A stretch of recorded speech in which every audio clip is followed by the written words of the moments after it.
Dissolution of partnership, जहाँ पर partners ऐसे डिसाइड करते हैं कि ये जो बिजनेस है, ये पार्टनरशिप फॉर्म जो है हम लोग डिसॉल्व करेंगे, बंद करेंगे, इसको हम लोग वाइंडिंग अप ऑफ या फिर लिक्विडेशन ऑफ कंपनी बोल सकते हैं, राइट। सो यहाँ पर क्या किया जाता है, जब फॉर्म लिक्विडेट होती है या फिर डिसॉल्व होती है तो कुछ एडजस्टमेंट के साथ हम लोग को डील करना पड़ता है, that is dissolution of partnership. First of all we have 6 steps to solve this question, right. अपने पास कितने अकाउंट्स रहेंगे, क्या बनाना पड़ेगा अपने को, realisation account, partners capital account, cash bank account and partners loan account. Loan account optional रहेगा, अगर लोन रहा पार्टनर का तो ही आएगा, राइट। चलो उसके बाद अपने पास 6 स्टेप्स है to solve the question.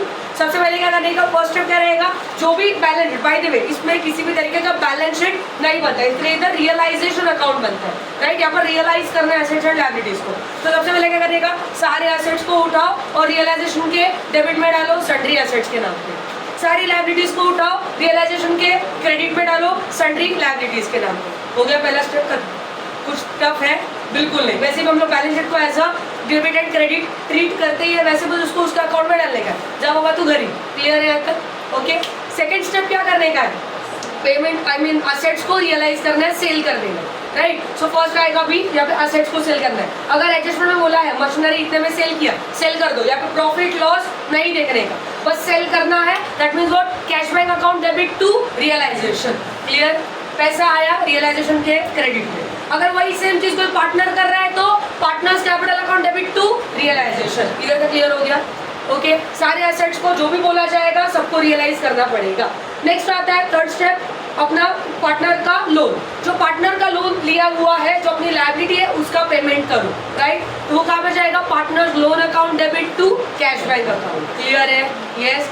Next आता है step payment of liability. Payment of liability मतलब जो भी लोन लिया है, बैंक लोन होगा, बिल्स पेबल होगा, आउटस्टैंडिंग कोई भी एक्सपेंसेस होंगे, वो सब कुछ क्या करने का, क्रेडिटर्स होंगे, उन सबको अपने को उसका पेमेंट कर देना है, राइट। तो इसमें एंट्री क्या आएगा, realisation account debit to cash bank account. Realisation के डेबिट में कैश बैंक चला गया। एंड सेम चीज अगर कोई पेमेंट कोई पार्टनर कर रहा है तो कैश बैंक को रिप्लेस करो, पार्टनर का नाम डालो, realisation account debit to partners capital account. Clear है। उसके बाद आता है फिफ्थ स्टेप, रियलाइजेशन एक्सपेंस। अब बोलिए बस ये क्या है, this is also called as dissolution expense, okay. कि जब हम लोग फॉर्म डिसॉल्व कर रहे हैं तो कुछ ना कुछ एक्सपेंसेस अराइज होते हैं, जाते हैं 2000 4000 ऐसे कुछ एक्सपेंसेस अराइज होंगे, राइट है। तो वो एक्सपेंस अपने को पे करना है, किधर आएगा, realisation account debit to cash bank. इसमें बस इतना ही डील करने का, पैसा आ रहा है, पैसा जा रहा है, बराबर है। पैसा जा रहा है कैश बैंक क्रेडिट में और रियलाइजेशन के डेबिट में, आपको पता ही है, राइट है। एंड ये सब कुछ होने के बाद सबसे सिंपल सा सबसे लास्ट वाला स्टेप, दैट इज क्लोजिंग। सबका फेवरेट क्लोजिंग, राइट। क्लोजिंग में क्या करने का, सबसे पहले रियलाइजेशन को क्लोज करो, प्रॉफिट लॉस जो भी होगा ट्रांसफर करो पार्टनर्स कैपिटल में, राइट।